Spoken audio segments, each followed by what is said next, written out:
following video contains step-by-step instructions on how to maintenance the 2.5 through 4 inch Deringer 50 Reduced Pressure Detector Assembly Backflow Preventer. These are the tools required. Close the number 2 shutoff valve.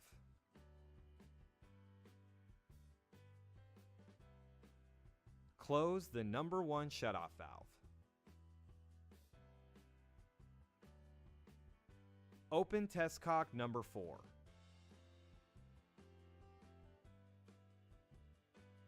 Open bypass test cock number 2. Open bypass test cock number 1. Open test cock number 3. Open test cock number 2. Do not open test cock number 1.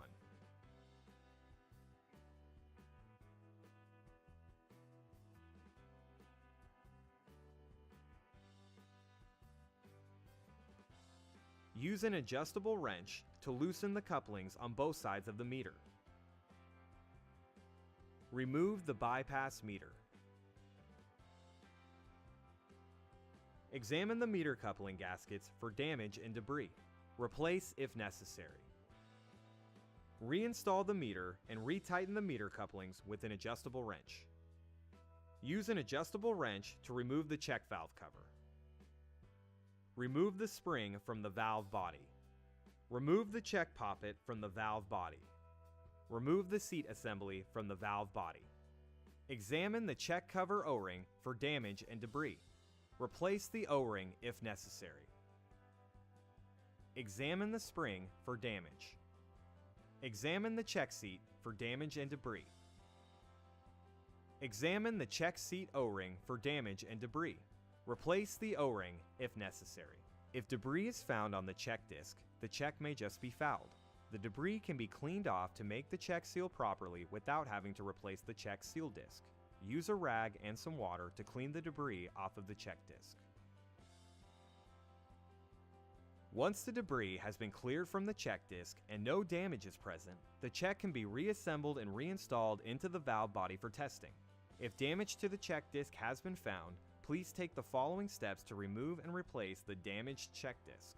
Use a Phillips head screwdriver to remove the check disc retaining screw. Remove the check disc retaining washer. Remove the check disc. Use a flathead screwdriver if necessary. Install the new check disc and make sure it is completely flat inside the check cavity. Reinstall the check disc retaining washer. Use a Phillips head screwdriver to retighten the check disc retaining screw. Reinsert the check seat assembly into the valve body. Reinsert the check poppet into the valve body. Reinsert the spring into the valve body. Reinstall the check cover onto the valve body. Use an adjustable wrench to retighten the check cover.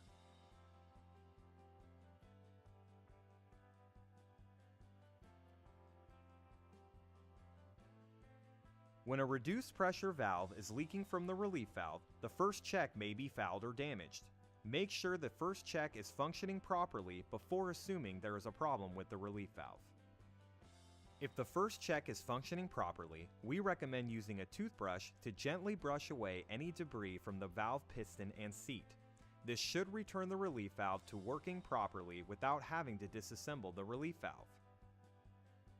If damage to the relief valve has been found, please take the following steps to remove and repair the damaged relief valve. Using an adjustable wrench, disconnect the relief valve sensing line. Using a box wrench, loosen the relief valve mounting bolt on both sides of the body. Remove the relief valve O-ring.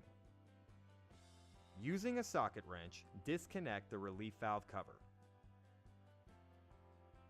Remove the relief valve diaphragm. Remove the C-clip. Use a flathead screwdriver if necessary. Remove the relief valve piston.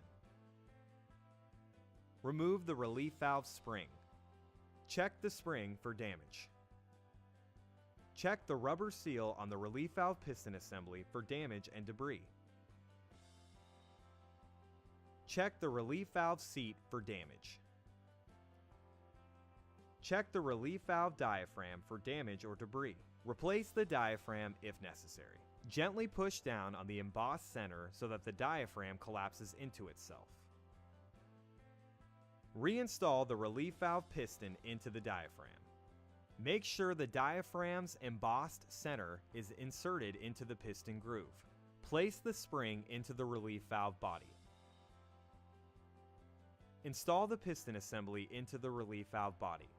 Make sure the piston assembly lines up to penetrate the hole on the top side of the relief valve. When reinstalling the piston assembly, make sure the relief valve spring is centered in the relief valve body. Reinstall the C-clip. Reinstall the relief valve cover. Use a socket wrench to tighten the relief valve cover bolts. Examine the relief valve O-ring for damage. Replace the O-ring if necessary. Install the relief valve O-ring into the groove on the relief valve. Using a box wrench, reattach the relief valve to the valve body.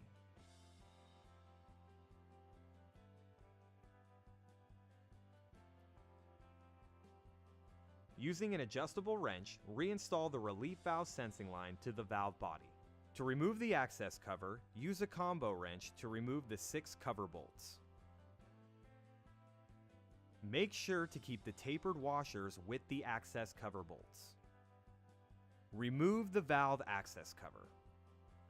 To remove the first check, loosen the check retaining bolt located on both sides of the body until flush with the inside of the valve.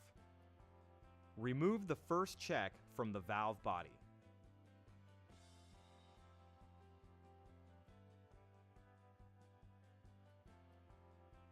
Loosen the tower screws with a Phillips head screwdriver. Separate the tower assembly from the seat. If debris is found on the first check seal disc, the check may just be fouled. The debris can be cleaned off to make the check seal properly without having to replace the check seal disc. Use a rag and some water to clean the debris off of the check seal disc. Examine the seat for any debris or damage. Examine the seat O-ring for damage and debris. Replace the seat O-ring if necessary. Examine the tower screw O-rings for damage. Replace the O-ring if necessary. Once the debris has been cleared from the check disc and no damage is present, the check can be reassembled and reinstalled into the valve body for testing. If damage to the check disc has been found, please take the following steps to remove and replace the damaged check disc. Using a Phillips head screwdriver, remove the seal disc retaining screws. Remove the seal disc retainer to expose the disc. Remove the seal disc. Install the new seal disc and make sure it is completely flat inside the check cavity. Reinstall the seal disc retainer. Using a Phillips head screwdriver, reinstall the seal disc retainer screws. The Deringer 40 and 50 first check is a true poppet check. The check orientation is not important when reattaching the check assembly to the first check seat. Reattach the tower assembly to the first check seat. Using a Phillips head screwdriver, retighten the tower screws. To remove the second check, loosen the check retaining bolts located on both sides of the body until flush with the inside of the valve. Use a flathead screwdriver to gently remove the second check from the body.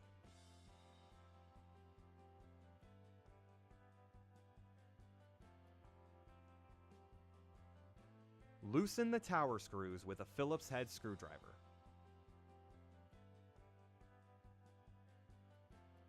Separate the tower assembly from the seat. If debris is found on the second check seal disc, the check may just be fouled.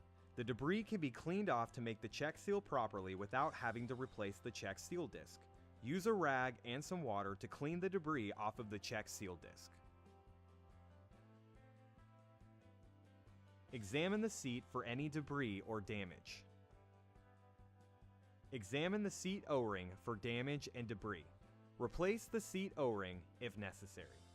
Once the debris has been cleared from the check disc and no damage is present, the check can be reassembled and reinstalled into the valve body for testing. If damage to the check disc has been found, please take the following steps to remove and replace the damaged check disc.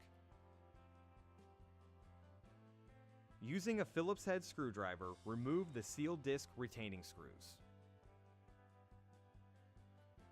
Remove the seal disc retainer to expose the disc.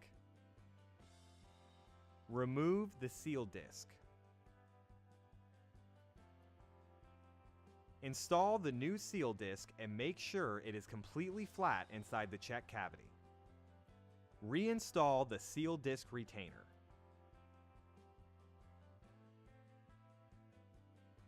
Using a Phillips head screwdriver, reinstall the seal disc retainer screws. Reattach the tower assembly to the second check seat. Make sure the tower assembly is in the proper orientation before tightening down the tower screws. Make sure the check seat protrusions are at the top side of the check. Make sure the check spring arms and the tower bosses on the tower assembly are facing downwards to allow the check to swing open upwards during operation. Using a Phillips head screwdriver, retighten the tower screws. Reinstall the second check into the valve body. Make sure the O-ring seals properly against the surface. Retighten the second check retaining bolts on both sides of the body.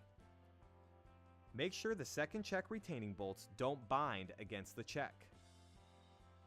Reinstall the first check into the valve body. Make sure the O-ring seals properly against the surface. Retighten the first check retaining bolts on both sides of the body. Make sure the first check retaining bolts don't bind against the check. Examine the access cover O-ring for damage or debris. Replace the O-ring if necessary. Place the access cover onto the valve body. Install the tapered washers onto the access cover bolts. When reinstalling the access cover bolts, engage all 6 bolts one thread. Hand tighten all 6 cover bolts. Using a combo wrench, tighten the 2 center bolts. Tighten down the 4 remaining bolts. Slightly open the number 1 shutoff valve. Close the number 2 test cock. Close the number 3 test cock. Close bypass test cock number 1. Close bypass test cock number 2. Close the number 4 test cock. Fully open the number 1 shutoff valve. Perform a test on the backflow preventer according to your local testing regulations to ensure the check valves and relief valve have been repaired properly. Fully open the number 2 shutoff valve. For more information about the Deringer product line, further technical support, or to download a printed copy of these instructions, please visit our website at backflowdirect.com.